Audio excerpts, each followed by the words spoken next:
मैं आपको एक बहुत छोटी सी एक कहानी सुनाता हूं, मेरी रियल लाइफ स्टोरी। किसी ने यहाँ पे बंजी जंपिंग करी है? यस, करी है। तो कैसा एक्सपीरियंस था आपका जब आपने बंजी जंपिंग करी? धक्का दिया था आपको किसी ने? अच्छा, उसने पुश किया था। ओके ओके, रस्सी बंधती हुई थी ना? धक्का दिया। तो मेरे साथ क्या हुआ था, मैं अपना एक्सपीरियंस बताता हूँ। मैंने भी एक दो बार बंजी जंपिंग करी है। जब पहली बार करी थी, बड़ा मजा आता है। 4 दोस्त गए बंजी जंपिंग करने के लिए। 4 में से 2 तो पहले ही खत्म हो गए, क्योंकि पहला स्टेप ही वहीं पे नहीं था, लैंड फर्टाइल नहीं थी। उन्होंने कहा नहीं, बहुत मुश्किल है, हम नहीं कर सकते। 2 गए वहीं पे, बाकी 2 बचे, मैं और मेरा एक और दोस्त। हमने कहा नहीं करना है यार। दूसरे ने कहा हाँ, मेरे मन में आया कि नहीं आसान है, जब सब कर रहे हैं तो मैं भी कर सकता हूँ ना, इसमें क्या है, तो बड़ी बात थोड़ी है। तो दूसरे दोस्त ने कहा एक काम कर यार, पहले तू चला जा, तेरे को देखता हूँ, फिर मैं डिसाइड करूंगा कि करूंगा या नहीं करूंगा। बहुत बढ़िया है, मतलब तू रस्सी चेक करेगा कि रस्सी टूटती है या नहीं टूटती, फिर तो डिसाइड करेगा। नीचे वहां पे ना गद्दा लगा होता है नाम के लिए, और उस गद्दे का वो सिर्फ शो पीस होता है कि अगर आप गिरे तो आप गए, वो कुछ नहीं करता, ठीक है, उसका कोई रोल नहीं है आपकी जान बचाने में। तो मैं ऊपर चला गया। अब लैंड भी फर्टाइल थी, मैंने कहा आसान है, डिजायर भी था, करना है, एक्शन की बारी आ गई। ऊपर तक भी चढ़ गया।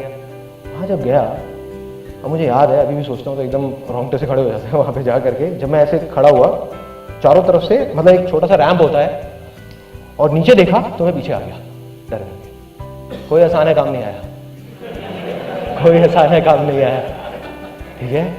उस टाइम क्या हुआ, तोते उड़ गए। बुरी हालत हो गई कि क्या करूं क्या करूं, करूं नहीं करूं, करूं नहीं करूं, करूं नहीं करूं। फिर धीरे धीरे धीरे धीरे आगे बढ़ा और नीचे देखा, फिर डर के आ गया। एक बार को मन में सोचा, मैंने कहा छोड़ना है, नहीं करना। चढ़ तो गया ऊपर, लेकिन हालत खराब। इतने में पीछे से वो एक आदमी आया, उसने एक बात बोली मेरे को, उस ट्रेनर ने, जो ट्रेनर होता है, उसने मुझे धक्का नहीं दिया फॉर अ चेंज। तो उसने क्या किया, उसने आकर के मेरे को बस एक बात बोली, और उसने मेरी लाइफ में मेरे को बहुत बड़ी चीज सिखा दी। बड़ी बड़ी बुक्स ने, बड़े बड़े सेमिनार्स ने मुझे वो चीज नहीं सिखाई। उसने बस इतना सा बोला, कहता संदीप नीचे मत देखना, कूद पड़ो। चलो करके देखते हैं। मैं गया और मन में एक बार को सोचा बस आसान है। आगे देखा और ये और नीचे सीधा वहां पे।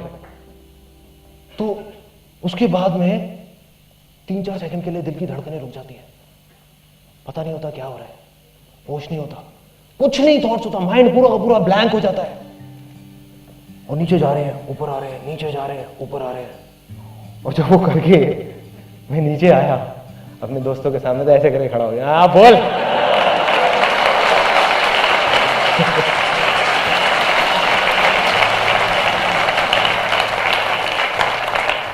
उन बेचारों को नहीं पता कि ऊपर मेरी क्या हालत थी। तो मेरे भाई, सबका यही हाल होता है जब डिसीजन लेने का टाइम आता है ना, जब एक्शन लेने का टाइम आता है, सबकी हालत खराब होती है। ये मत समझो कि वो लोग जो सक्सेसफुल हो जाते हैं वो किसी दूसरे प्लेनेट से आते हैं, उनकी भी वही हालत होती है जो आपकी होगी वहां पे ऊपर जाने के बाद में, चाहे कुछ भी हो जाए।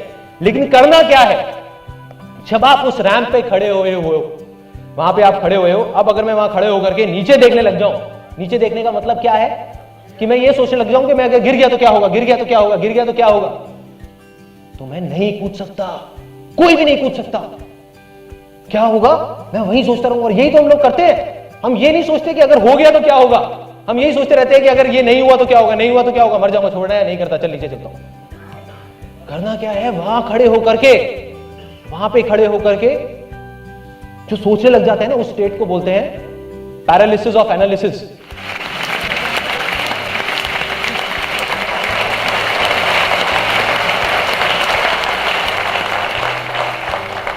लकवा मार जाता है वहां पे जाकर के, क्योंकि मैं गया हूं ना वहां ऊपर बंजी जंपिंग करने, आप भी करके देखना, एकदम लकवा मारेगा, मतलब बॉडी हिलने का भी मन नहीं करेगा। हवा आएगी, आपको लगेगा अगर हवा आई तो इधर गिर जाऊंगा, लकवा, सीधा वहीं के वहीं खड़े हो जाओगे ऐसे स्टिल होकर के, और हल्का हल्का बस पीछे जा सकते हो, आगे जाने की हिम्मत नहीं है, लकवा मार जाएगा।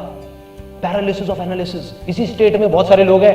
90% लोग जो सक्सेसफुल नहीं हो पाते, उसके पीछे सबसे बड़ा रीजन यही है कि लकवा मार जाता है वहां पर जाकर। जब करने का मौका आता है तो नहीं करते, उसके 20 साल बाद बोलते हैं कि अगर मैंने ये घर ना लेके वो कोने वाला घर ले लिया होता तो पता नहीं क्या हो जाता, उस टाइम पे मौका मिला था।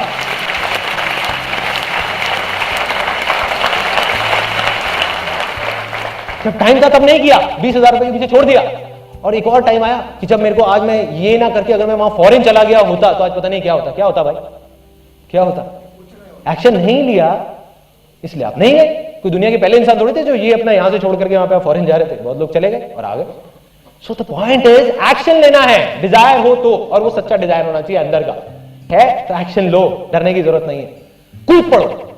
इस सेमिनार से निकल करके जो आपका मन है उसको करो और बिना डरे करो, लेकिन अगर आप दिल से करोगे तो आप कामयाब होगे। बस छोटे छोटे स्टेप उठाने, ज्यादा बड़े भी नहीं। अगर मैं वहां से ना कूद करके टीवी टावर से कूदता तो पता नहीं मैं कहां होता, शायद हार्ट अटैक से मर जाता, क्योंकि 3 सेकंड के लिए नहीं 30 सेकंड के लिए दिल की धड़कनें बंद हो जाती। तो करना क्या है, छोटे छोटे स्टेप उठाने हैं। जो भी आपके डिजायर्स हैं उनको पूरा करो, जो मारते आए हो अपने डिजायर्स को उसको थोड़ा थोड़ा थोड़ा थोड़ा करके करना शुरू करो। ये था वो तीसरा स्टेप, एक्शन लेना है। तो क्या सब लोग जो भी यहां पर है वो एक्शन लेने के लिए तैयार है? यस और नो, यस और नो, यस और नो। देखो नहीं तो सब कुछ बेकार है। अगर सब कुछ हो गया, सेमिनार भी खत्म हो गया और आप चले गए घर पे, जा करके 2 दिन तक तो बहुत अच्छा रहेगा, वो पॉजिटिव वाइब्रेशन वगैरह वो सब याद रहेंगी। तीसरे दिन सब भूल जाओगे, अरे छोड़ो ना, बेकार की बातें, क्या आसान है राइट, किताबी बातें, ऐसी ऐसी चीजें दिमाग में आएंगी। तो करना क्या है, एक्शन लेना है। एक्शन क्या लेना है? अब बात आती है डिजायर। डिजायर है आपका, दिल से अंदर से आवाज आ रही है कि आइसक्रीम खानी है, तो जाओ खाओ। मैं बीमार हो जाऊंगा, ये हो जाऊंगा, वो हो जाऊंगा, इसलिए हम आइसक्रीम खाना छोड़ दिया बहुत सारे लोगों ने, गला खराब हो जाएगा। खाओ ना, कोई नहीं मरेगा। कहते हैं what ever doesn't kill you makes you stronger. मतलब क्या होगा, अब आप कहोगे यार आइसक्रीम खाने का और सक्सेसफुल होने का क्या कनेक्शन है? बहुत बड़ा कनेक्शन है। आज आप अपना एक छोटा सा डिजायर मारते हो, कल आप अपना एक बड़ा डिजायर मारोगे, फिर और बड़ा, फिर और बड़ा।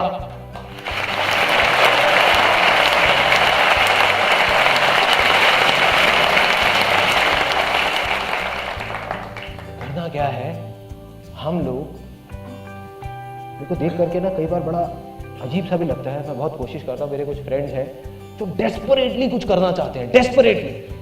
मतलब एक तो होता है वो कहते हैं कि हाँ ठीक है करूँ नहीं करूँ कोई फर्क नहीं पड़ता, लेकिन कुछ लोग होते हैं जो कहते हैं कि नहीं मुझे करना है, फिर भी कुछ नहीं कर रहे होते। तो उनकी सिचुएशन कैसी है? एक बर्ड की तरह है जो एक पिंजरे में बैठा हुआ है। उसके लिए सक्सेस क्या है? पिंजरे में सेफ रहना, नहीं गिरना, या उड़ना?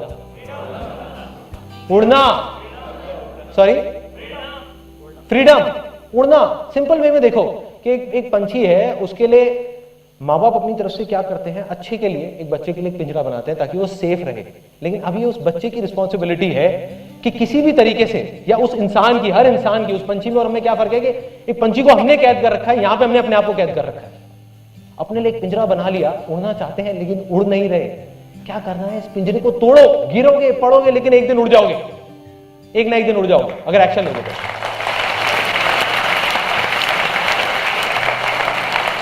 नहीं लोगे तो वहीं पे एक सेफ लाइफ में, बस और कुछ नहीं।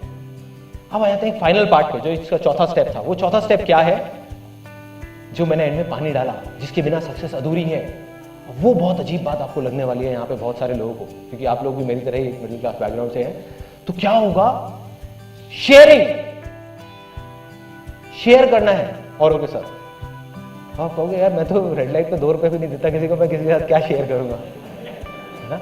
शेयर कैसे कर सकते हैं, ये तो हमारे उसूलों के खिलाफ है।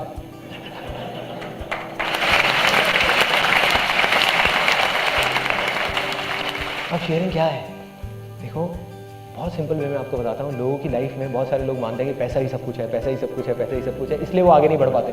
जब आप ये 3 स्टेप्स कर लोगे ना, एक्शन ले लोगे, आप कुछ हद तक तो सक्सेसफुल हो जाओगे। सक्सेसफुल नहीं कहेंगे, ये कहेंगे कि अपनी दाल रोटी निकाल लोगे। लेकिन अगर आप बहुत बड़े लेवल पे जाने जाते हो तो आपको ये सबसे जो बड़ा सीक्रेट है वो समझना होगा इस पूरे यूनिवर्स का, वो है शेयरिंग। कैसे है वो, कैसे है? मैं एकदम सिंपल एग्जांपल में बताता हूँ। जो मैंने पैसे की बात करी थी, क्या होता है, गाड़ी सब लोग चलाते हैं, गाड़ी, बाइक, स्कूटर। गाड़ी में हम पेट्रोल डालते हैं। देखो एक बात पक्की है कि बिना पेट्रोल के वो गाड़ी नहीं चलेगी, लेकिन क्या हम गाड़ी पेट्रोल के लिए चलाते हैं? यस और नो? नो। ऐसे ही बिना पैसे के हमारी जिंदगी की गाड़ी नहीं चलेगी। लेकिन क्या हम अपनी जिंदगी सिर्फ पैसे के लिए जीते रहे? नहीं जीना चाहिए, लेकिन ऐसे जीते हैं। यस और नो?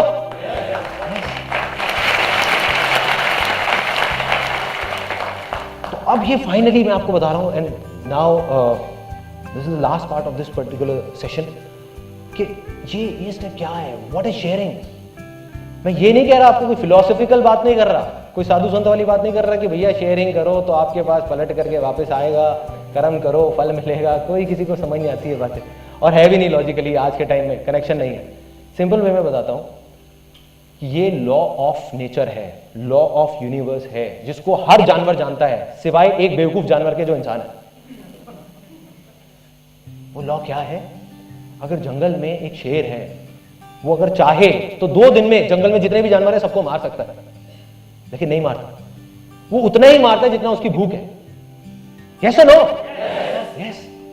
तो फर्क क्या है उस जानवर में और इंसान में? कि इंसान अपने शौक के लिए या अपने लालच के लिए शिकार कर रहा है, और जो जानवर है वो अपनी भूख के लिए शिकार कर रहा है। यस, भूख के लिए। आप ध्यान से सुनना, अगले 2-3 मिनट में आपको समझ आने वाला है एक बहुत बड़ा सीक्रेट सक्सेस का, जो बहुत सारे लोग जो कुछ बड़ा कर जाते हैं वो किसी को नहीं बताते, वो अपने तक ही रखते हैं। ये सीक्रेट सबको पता है जो भी सक्सेसफुल हुआ है, ऐसा एक भी आदमी नहीं होगा जिसको नहीं पता, और जिसको नहीं पता वो सक्सेसफुल है ही नहीं। तो अब क्या है ये सीक्रेट? ये है लॉ ऑफ नेचर, कि हर जानवर, चाहे वो इंसान हो, चाहे एक चूहा हो, चाहे शेर हो, उसका जो सबसे बड़ा धर्म है या सबसे बड़ा उसके लिए जो एक रिस्पॉन्सिबिलिटी है वो है अपनी खुद की भूख मिटाना। बाद में बाकी सारी चीजें आती हैं। मतलब हर जानवर का एक सबसे पहला है कि अगर वो 4 दिन तक भूखा है तो किसी भी तरीके से वो कुछ भी खाएगा, कुछ भी करेगा, किसी को भी मारेगा, लेकिन वो जिंदा रहेगा। ये सच है। अब जिसको भी बड़ा बनना है तो आप सोचो, एक इंजीनियर जो बहुत ज्यादा क्वालिफाइड है, बहुत पढ़ा लिखा है, बहुत समझदार है, क्या वो अकेले 50 फ्लोर की बिल्डिंग बना सकता है? यस और नो? नो। यस और नो? तो उसको क्या करना पड़ेगा? उसको हेल्प चाहिए कि कुछ लोगों की, लेकिन जो लॉ ऑफ नेचर है वो तो उसके अगेंस्ट है।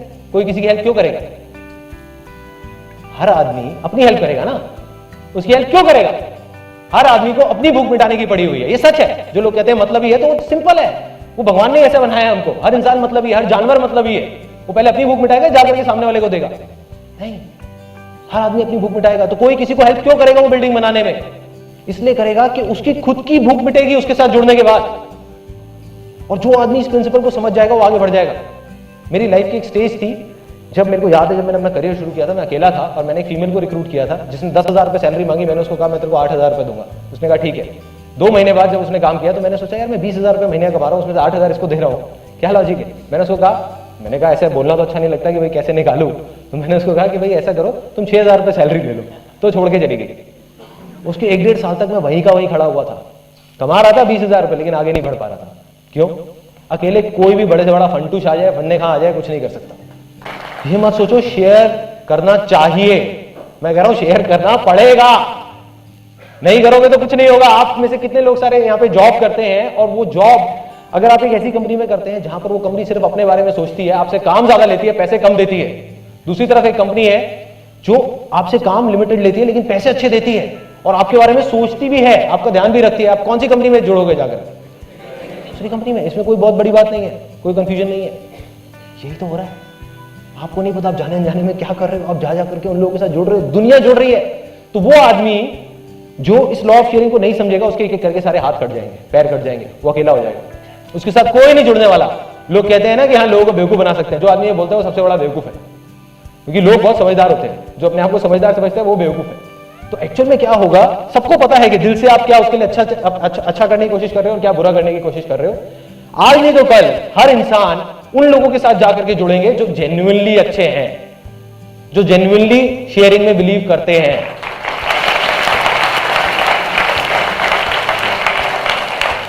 और उसके बाद आपकी पावर्स इतनी बढ़ जाएंगी, इतनी बढ़ जाएंगी कि आप इमेजिन नहीं कर सकते। उसके बाद सिर्फ मिरेकल्स हों। जितनी बड़ी से बड़ी कंपनीज हैं, बड़े बड़े कॉर्पोरेशंस हैं, वो क्या है? मिरेकल्स है। या बहुत सारे लोग बिजनेस बैकग्राउंड से होंगे, उनका सबसे बड़ा चैलेंज क्या है कि मैं अपने बिजनेस को और आगे कैसे लेकर के जाऊं। तो उनको शायद समझ आ रही होगी ये वाली बातें। समझने की कोशिश करो क्या हो रहा है। वो इस चौथे स्टेप को नहीं फॉलो कर रहे। एक बड़ी कंपनी है जो ज्यादा पे कर देती है, हम कहते हैं कि वो बेवकूफ है, जो एक छोटा बिजनेस वाला है, लेकिन एक्चुअल में वो इस लॉ ऑफ शेयरिंग को जानते हैं तभी कर रहे हैं। सिंपल। या कोई भी कंपनी अगर बड़े लेवल पे सक्सेसफुल हुई है तो ये है इस दुनिया का सबसे बड़ा सीक्रेट, जिसको बोलते हैं लॉ ऑफ शेयरिंग, जिसको आपको करना है, जिसके बाद यू विल बी 110% सक्सेसफुल।